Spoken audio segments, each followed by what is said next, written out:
Hi and welcome to NAB 2015. I'm Joe O'Halloran, Editor-in-Chief of Rapid TV News, and I'm here with Glen and LeBrun, VP of Product Marketing of Imagine Communications. Glen, hello and welcome to our Rapid TV News videos. Thanks, appreciate it, Joe. It's April 2015 and already this year we've seen a red hot online video and over-the-top market. Yeah. What's been driving this boom? Well, you know, honestly, there's a lot happening in terms of, I think it's about user control, honestly. I think there's an internet model that people have adopted. They're used to going online, they're used to seeing the things they want in the time they want, it's the content they want. It's a self-chosen model. And I think that's what's really driving OTT. It's like, I want to see the content that I want to see. I don't want to have someone else tell me what to watch, when to watch it. I want to choose it. And I think that's what streaming's about. I mean, I think there's great technology out there that has allowed streaming to happen much greater, and, you know, both on the production side of being able to produce content much faster.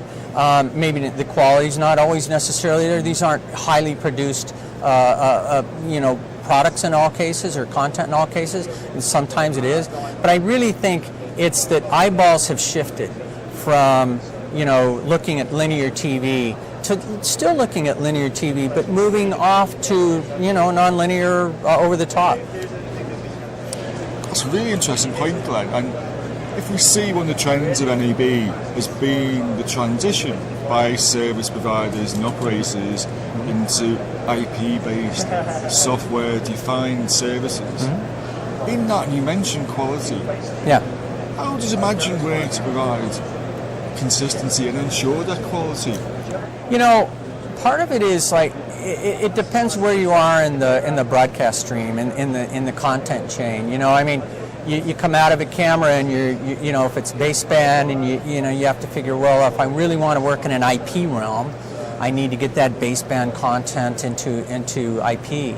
And normally the great thing about getting baseband content in IP, we've got a great demo of it here with our Selenium MCP product, is that if it's uncompressed content, there's very little delay, right? So the more compression you have, the more delay you get, to be honest. So you're working in an uncompressed realm, and there's very little delay. And so if you get uncompressed or lightly compressed stuff like J2K as an example, you're really not dealing with any particular quality issues. Probably the biggest quality issues that occur are really on the distribution side, where you're really looking at quality associated with you know, what's the ABR technology that you're using, presuming that you're using ABR, and then what does your network look like in terms of its capacity? Because most streaming, to be honest, is not on a managed network. It's always over an unmanaged network, and then it's back to, you know, what kind of bandwidth do you have and what kind of contention do you have with that network.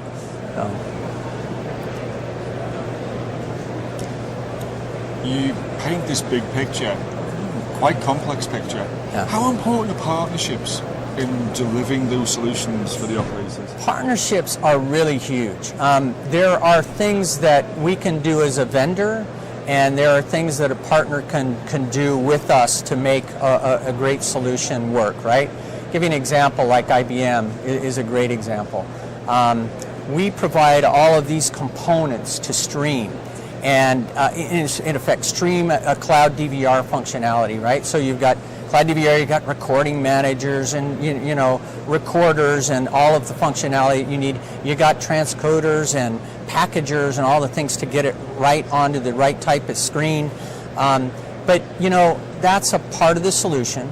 Partners are really key in terms of, like IBM, to bring in the rest of the solution. We don't have a content delivery network, or we don't offer that.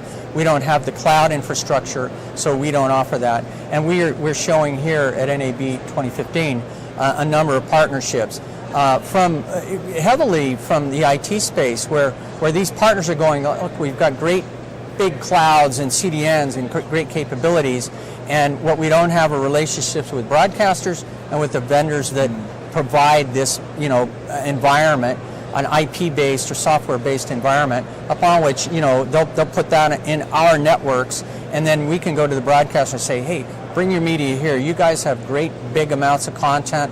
We'll fill our cloud and CDN infrastructures with that. We'll help you distribute it. And I see that really being a major shift in how how broadcast business works. I think we're just starting to see it here. We were talking about it last year. We've got 4 or 5 major partners here sitting at the booth with us. They're all really interested in doing something with broadcasters, and I just think the time is right, because to be honest, video is becoming everything. And if you look at the statistics on the internet, it basically says it's going to be 70 or 80% of all internet traffic. It's just the way it is. This year we're more than likely to see proper 4K TV services, not just on video on demand, but proper broadcasters. How are you guys gearing up for the 4K industry? Really, for Imagine, we are integrating 4K just as a part of the normal things that we do. We're showing it here on the show floor. And in reality, 4K, to us, 4K, yes, it's another codec, if you will. It's another means of compression.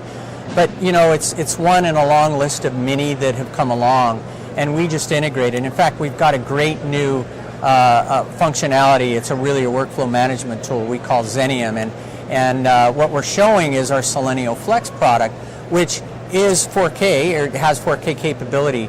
But the real key about what is happening, for us anyway, is we're trying no longer to create, like I would say, discrete, programmed, where you get programmers in a room and they go create a product, like a new 4K product. Instead, what Xenium is think of it as a library of components, and one of those components happens to be 4K. Another one might be Dolby Sound. Another one might be how you do interlacing, right? Lots of different functionalities. So you build a library of these components, and then, hey, if you need to transcode from one to another, you've got it there, and you just kind of, if you will, pull off a blueprint that allows you to create that transcode. So it's a matter of creating a new paradigm for workflows. This is what Xenium is about, and using that as the underlying manager for that workflow. And it's just a much better way than waiting 9 months for custom code to be created. It's just basically componentizing that functionality like an HEVC codec and making it work for you. So to us, it's not a huge difference. To the market, there are great things going on with it, and I think there's lots of variations on the theme. Is 6K, 8K, all of that. But ultimately, it's okay with us because we just integrate it as a part of what we do in the Xenium workflow process. And finally, Glenn, if we were here this time next year, how do you think the market's going to be changing, and what are you guys going to be doing to meet those changes? Yeah, so it's too bad we don't have an hour here, because I could take an hour. I think what we've seen is Charlie Vogt, our boss, our CEO came in 2 years ago, basically, and somewhat shook things up. He basically said, look, we come from telecom. This is an industry where IP has already happened over the last decade. What happened here, right? why is IP not here? And I think what we're starting to see is everyone is moving to IP, and it's not just IP. It's about IP. It's about virtualization. It's about the cloud, and it's about TV everywhere, right? And all of these things are interlocked. And what I see a lot more is we just had an announcement with Disney as an example about them doing all their master control, really moving to a unified IP environment. I think we're starting to see the big dominoes, if you will, beginning to fall. And as a result, you're going to start seeing a lot more people saying, hey, this is an okay thing to do. This is an industry that is ripe for change. We're starting to see it. We're providing this transition path so you can move from where you are today with your legacy infrastructure to the new infrastructure of IP. And the great thing about IP is it's a major enabler. There's so much great stuff that you'd be able to do with IP that you can't do where you're fixed to brick and mortar facilities and proprietary boxes. And I think that's what we're going to see. I think we're going to see this industry turning quite a bit to something that's new and great and really enables us. So we're all able to see the content we want, content that we probably can't even dream about that we want yet, right? But it's coming along because it's all going to be in an IP realm, and that's a great thing. It'll be fascinating to find out. Yeah, you bet. And Glenn, thank you very much. Yeah, thank you, Joe. Appreciate it.